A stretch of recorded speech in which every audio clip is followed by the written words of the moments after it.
Hi, I'm Barbara Scheihing, and I'm going to teach you how to do a wash in watercolor. There are 3 types of washes. Actually, there's 4. And the 4th one is different in that it works on wet paper instead of dry paper. And the 3 are all on dry paper, and those are the 3 main ones to learn. The first one is a flat wash, and that is just uniform color throughout the area that you're painting. And it should be smooth and it shouldn't have streaks in it. That's hard to do. And then there's a variegated wash, which contains more than one color, and that can be 3, 4 colors. They blend nice together and it looks very smooth. And the third one is the graded wash, and that one is more of a value change from light to dark or dark to light. And you get that from either adding more water to your wash or adding more paint to your wash. So you can start out very light and then get darker. And as you get darker, you add more paint to the mix. And then the other one is if you start out with a lot of paint, you keep adding more water to your mix. It can go all the way down to clear water.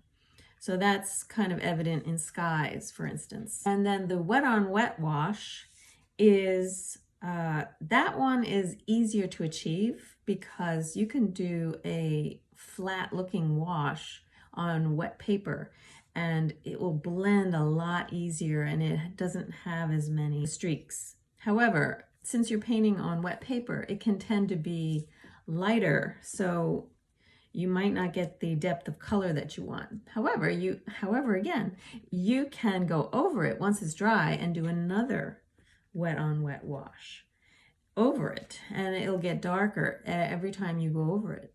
So you can get strong wash color if you keep going over it. You can keep going over a regular flat wash on dry paper too. You have to wait for your paper to dry completely to do that. If you don't, you're just going to get more streaks. So there's a little tricky techniques to trying all these. So let's get started and see how to do it. Here I have drawn out 4 different boxes and labeled each one for the different washes. We're going to start with the flat wash. And in order to do a flat wash, and this is a very small square, let's say you had a very large painting. Let's say the whole painting took up this whole paper and half of it was your sky, and you wanted to do a totally blue sky with no clouds in it. It was a clear day and everything looked just totally blue. You would need to mix up a lot of paint in order to cover all that area on dry paper, because on dry paper, it's not going to blend and bleed into the wet water that you have on there. Your whole painting is dependent, your whole sky is dependent on how much paint you mix. And if you don't mix enough, you have to start mixing some more to finish it off, and it's going to change color because you're not going to get the right ratio of water to paint, and it's going to get all streaky. So it's better to mix more paint than you think you need in order to achieve, a perfect, nice flat wash. If I had a big area to do, I've learned from experience to just do it wet on wet and then do multiple applications of that so that it would build up and get darker. And then you would get a nice smooth wash. But trying to achieve a nice flat wash on dry paper is pretty tough. A small area is much easier. And to practice, I would suggest doing a little small box so you don't get frustrated.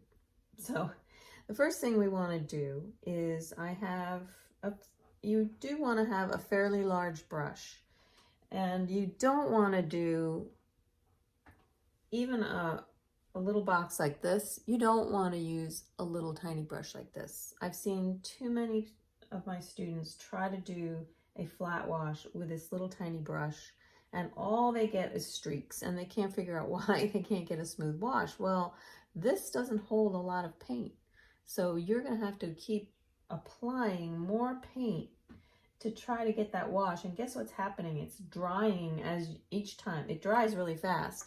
And so it's drying each time you go and reach for some more paint. And so it's just a recipe for failure. So don't use a small brush at all, even in a small area. Well, I mean, if it's a really small area, you can use a small brush, but if it's something like this, you still need a fairly large brush. And this is not huge by any means. I mean, I could use a bigger brush. I could actually use a larger brush if I want. And if you're going to do a bigger area, a mop brush is even better because that holds a lot of paint, but you really have to mix a lot of paint for that. And sometimes you can just do it in an actual cup, so you have a lot of liquid there. Working on a flat surface like this, you can't mix a really large wash. So some artists use bowls to mix a lot of paint in there with their water. But for now, we're just gonna do it this way. It's very possible to do it on a flat tray also. So I'll show you how to do that. So first of all, I'm gonna put water on my palette. And let's say I'm gonna use blue. I'm using ultramarine blue.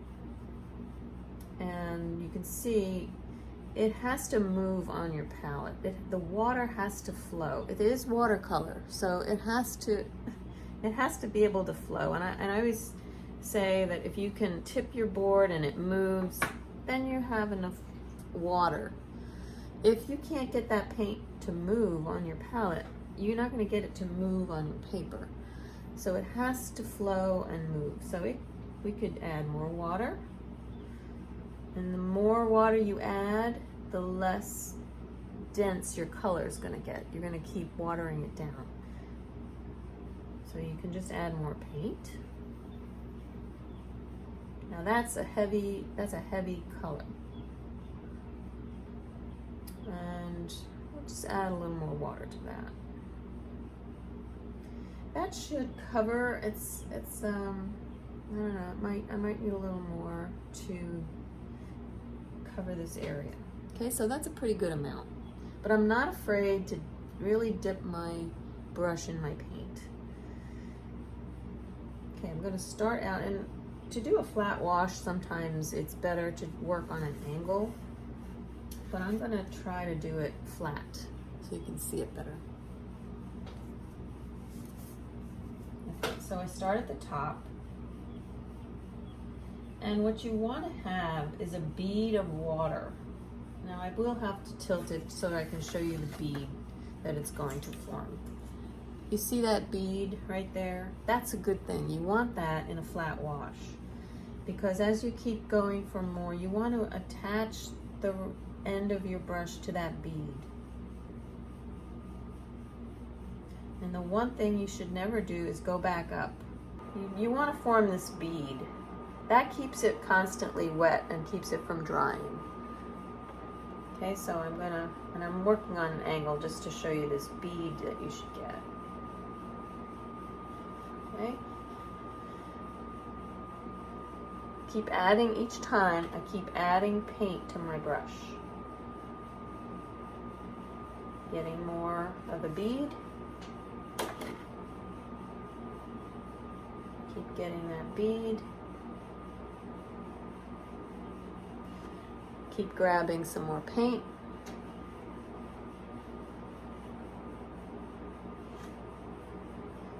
Each time.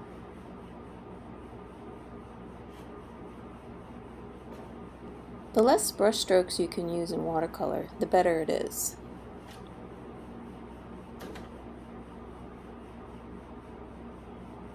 And you can do your last one. Like that. Okay.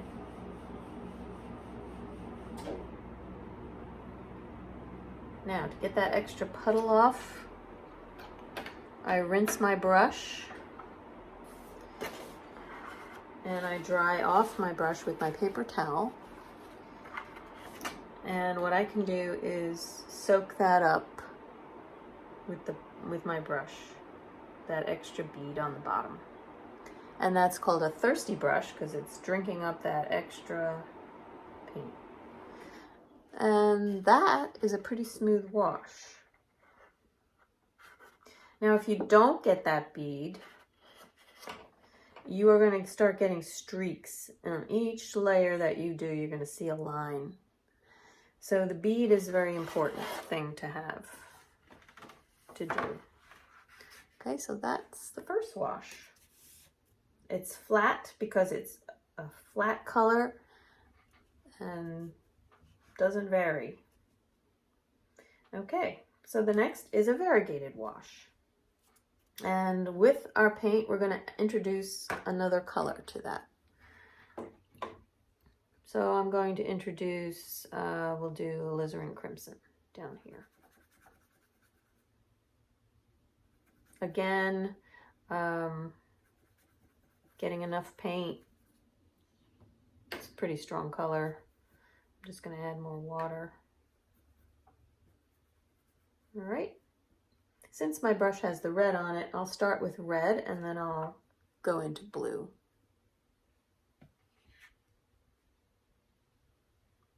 Now it's the same thing here, although you can just paint it like this.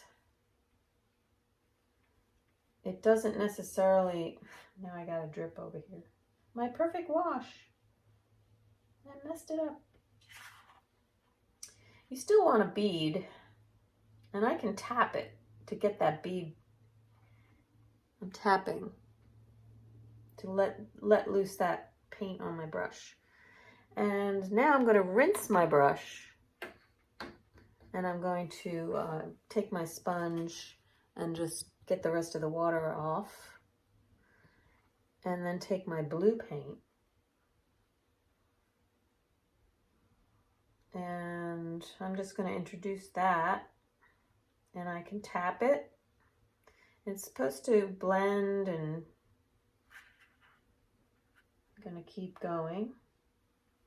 And you're going to get some purples because red and blue make violet, purple. It's not very smooth though, I can see, but it is blending,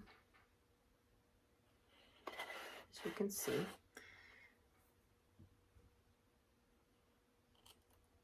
It is better to see, it is better to have the bead. I didn't really, you can see some mistakes, how to make mistakes.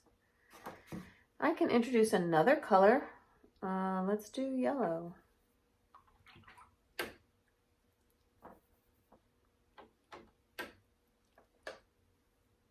And I need to hurry so it doesn't dry.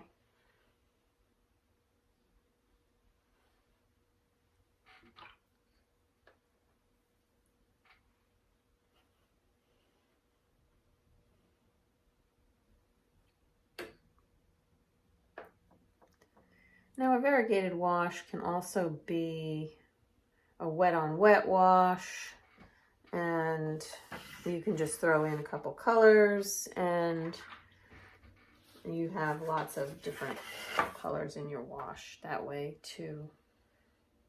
All right, sort of a variegated wash. Not the best variegated wash.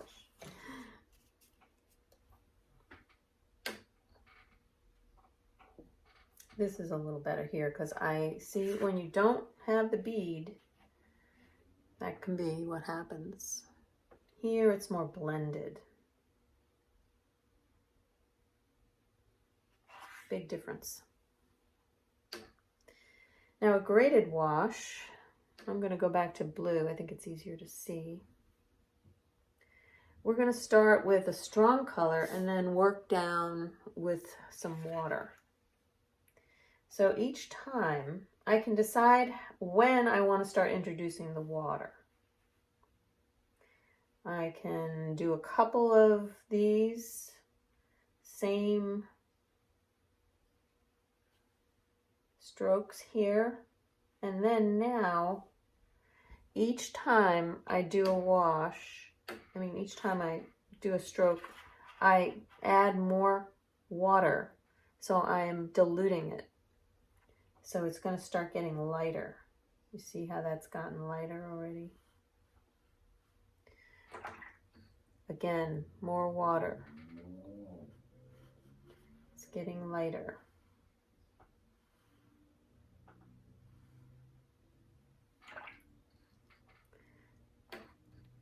Again, you can either start adding water to your paint or just using water. I'll start using water when I get down to the end.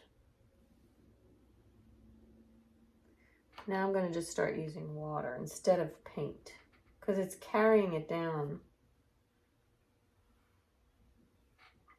Rinse my brush each time to get that paint out, and then so that's a graded wash. That looks a lot like a sky, see?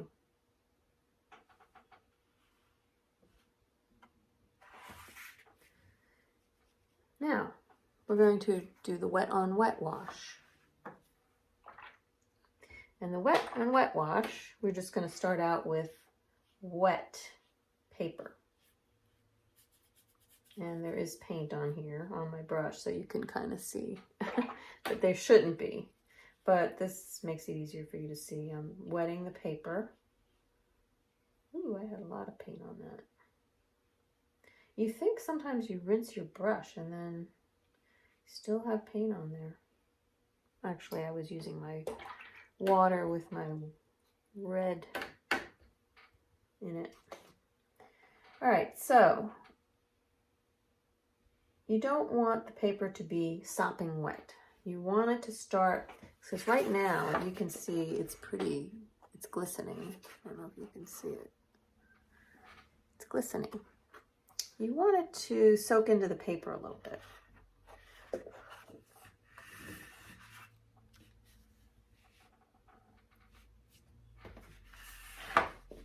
Still see it's glistening, but I'm going to start anyway. Okay. I'm going to use I'll use the blue again. But I'm going to add more paint because I'm working wet and it's going to start diluting. And if I want it strong, I can use more paint to get it stronger. Look how that blends and bleeds. But you can see I still had a strong mix of paint. And it's not as dark as this because it's got water on the bottom. Now this I don't need a bead for, so I can work flat. Because this is wet and it's just gonna, and I can move all around and work it a little bit. I can't do that with this. I have enough time that I can fool around with it, which is what I like about a wet on wet wash. It's a lot easier. Okay, and it goes a lot faster too. Plus you can move it around. You can make it really blend better by just turning it around and letting it do its thing. Now, I can tell you right now, like the lights that I have on dry your paper fast. So you will get more streaks maybe if you're working in a very dry environment. If the heater is on, if the heat is blowing, if you have a fan blowing, if you have a window open, all these things take into consideration how flat your wash is going to be. And how smooth it is, not how flat, how smooth it's going to be. I mean, I've been working with a fan on, and I just have to turn it off because it's just drying my paper too fast. So a dry day, sometimes we'll do that. And it just doesn't, it does matter. Okay. So now when this dries, and I'll take a hairdryer to this and show you, it'll dry lighter. This one stayed pretty dark. Watercolor dries lighter. Acrylic or oil paint dries darker. So that's totally opposite. So you have to think, whatever you want, whatever you're painting, if it looks right, it's probably not, because it's going to dry lighter. So I'm going to take a hairdryer to this. And I'll show you how it gets lighter.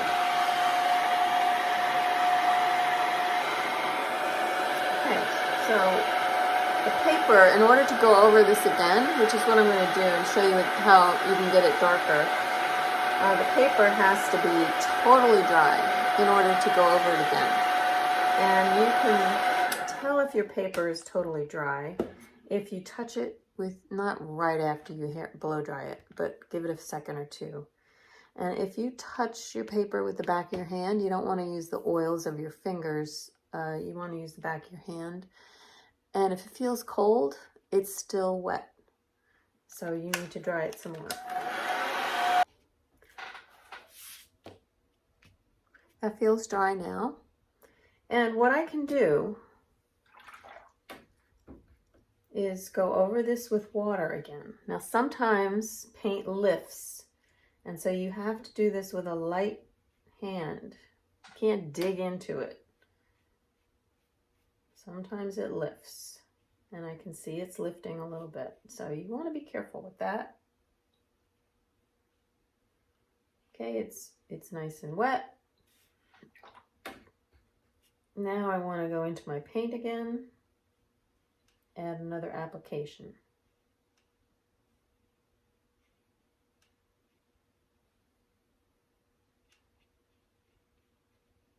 You can see it's getting darker. So this is a way to get a nice dark wash and really have it look nice without streaks, if that's what you're going for. All right. It looks really nice.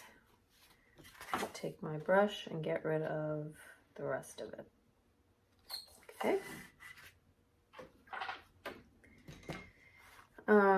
You can also, I'll make another box here. And you can also do a graded wash on a wet wash. I'll show you that. Just wet this area.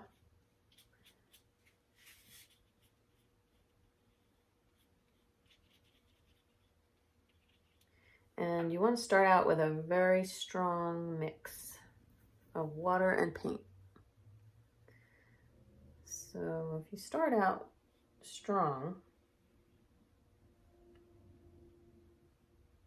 and you go down a little bit, just there, and then you hold your paper up and just let it go down. And it's really cool. It's a very pretty technique. Oops, I'm gonna lose some paint right there.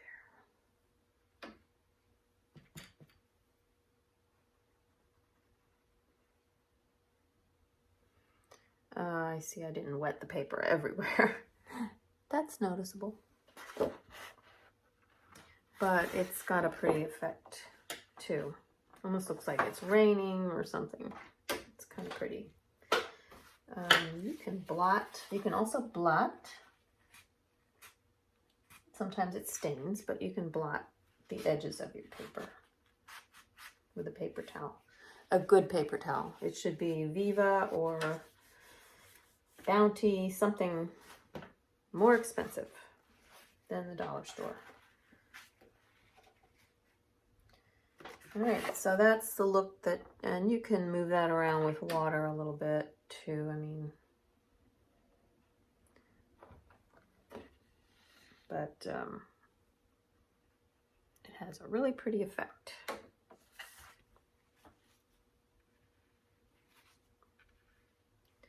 So that's a fun experiment you can do. The graded wash, that, I mean, I can introduce another color here and it'll become another form of a variegated wash. You can just add some color in there and let it just do its thing. Maybe I want to make that green with some blues in it. That can be a variegated wash too. It doesn't have to be so uniform. It can have all kinds of color thrown in. Maybe I want to add some more of a turquoisey color in there too. That can be a variegated wash.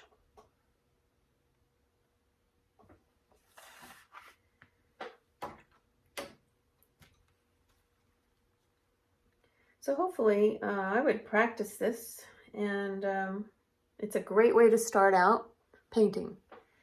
And if you don't know what to paint, you can start doing this and keep practicing.